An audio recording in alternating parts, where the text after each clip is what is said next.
அது காலகாலமா இருக்கிற விஷயம் கிடையாது.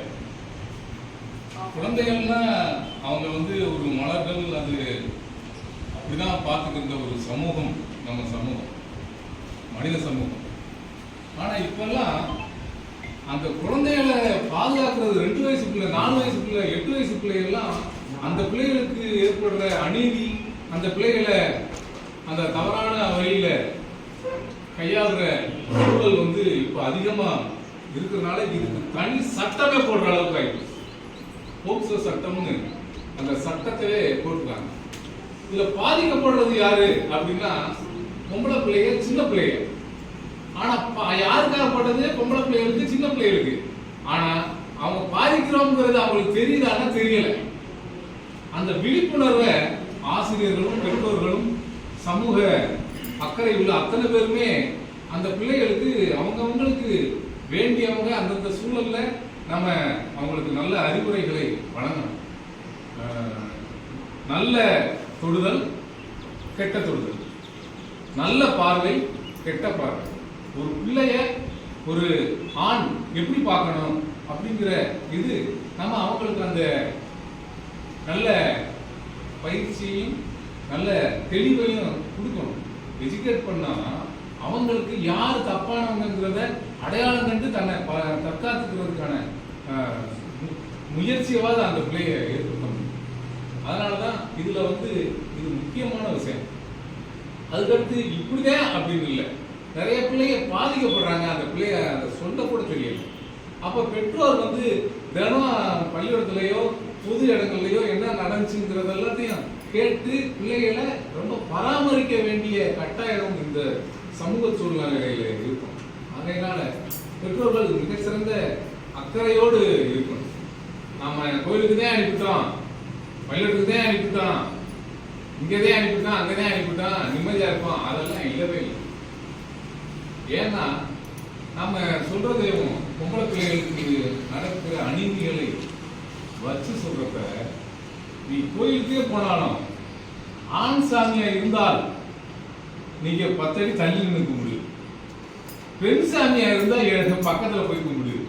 அப்படிங்கிற அளவுக்கு நம்ம அறிவுரையை அவங்களுக்கு எழுதுக்கணும். பொம்பளை பிள்ளைகள் நம்ம எந்த சூழ்நிலையிலும் தற்காத்துக்கிற மாதிரியான ஒரு தெளிவு அந்த பிள்ளைகளுக்கு உருவாக்க வேண்டிய பொறுப்பு நாம அத்தனை பேருக்குமே இருக்கு. இப்போ பார்த்தோம், போடியில ஒரு விசிட், தேவதானப்பட்டியில ஒரு விசிட்.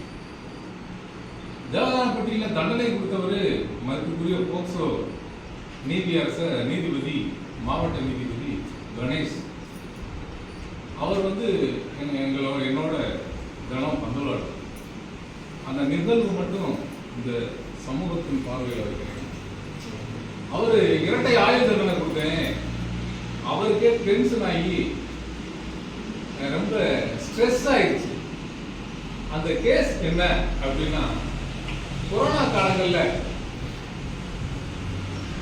அப்பாவும் கணவன் மனைவி 2 பேருக்கும் சண்டை, பிரிஞ்சிருக்காங்க ரொம்ப நாள் காலம். கொரோனா பீரியட்ல அந்த பிள்ளை அவங்க அப்பா கிட்ட வருது, அம்மாவுக்கு கூட இருந்த பிள்ளை அப்பா கிட்ட வருது.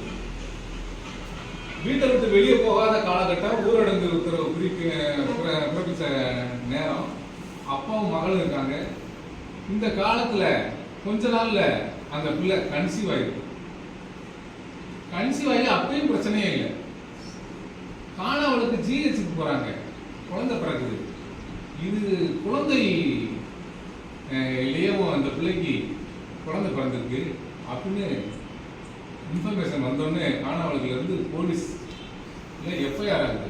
எஃப்ஐஆர் ஆனோடனே அவங்க அப்பா எப்படி சொல்றாங்கன்னா, அந்த பிள்ளை சொல்லுது, எங்க அத்தை மகன் தான் என்னை எடுத்து எனக்கு குழந்தையாச்சு. அவன் சொல்றேன், நான் இல்லைங்கிறேன். ஆக மொத்தம் அவனையும் ஜெயிலில் போட்டு கொடுமைப்படுத்திட்டாங்க. அவன் இல்லைன்னொடனே போலீஸ் எல்லாம் செய்து அந்த ஜெனடிக்ஸ்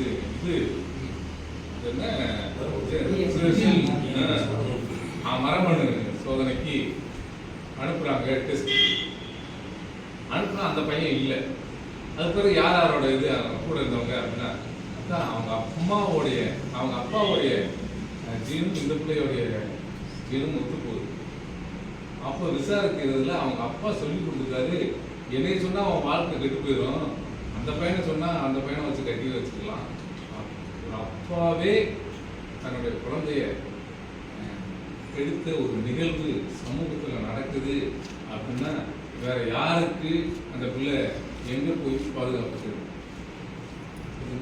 அதனாலதான் சாமியை கும்பிட்டா கூட சாமிக்கு நிகழ்தே அப்பா. உலகத்தின் முதல் பாதுகாப்பு தெய்வம் அப்பா தான். அவரே அப்படிங்கிறப்ப நம்ம என்ன சொல்ல முடியும்? அதனாலதான் பொம்பளை பிள்ளைகளுக்கு வளர்க்குறப்ப எந்த சூழ்நிலையிலும் தெளிவா இருக்கணும். ஒருத்தருடைய பார்வை எங்க பார்க்கணும் அப்படிங்கிற விஷயங்கள் எல்லாம் குழந்தைகளுக்கு நாம சொல்லி கொடுக்கணும்.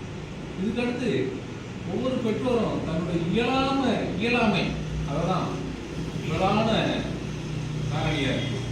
தன்னுடைய பொருளாதார இயலாமைய வச்சு சின்ன சின்ன பிள்ளைகளுக்கு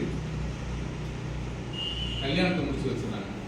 அப்போ சட்டம், சமூக ஆர்வலர்கள், ஹெல்த் டிபார்ட்மெண்ட், போலீஸ், ஊராட்சி மன்றம் அத்தனையும் கண்ணில் விளக்கணையை ஊற்றிட்டு தேடி குத்து பார்த்தாலும் அதையும் தாண்டி அவங்க கல்யாணத்தை முடிச்சு வச்சுருக்காங்க. பிறகு குழந்தை பிறப்ப அவங்க மாட்டிக்கிறாங்க. அப்போ எல்லாருமே ஜெயிக்கும். இந்த விழிப்புணர்வு அந்த பெற்றோர்களுக்கே இல்லை. இது கொடூரமான தண்டனைக்குரிய குற்றம், ஒரு சின்ன பிள்ளைக்கு ஏற்படுற ஒரு மிகப்பெரிய அநீதி அப்படிங்கிற புரிதல் வந்து பெற்றோர்களுக்கு இருக்கணும்.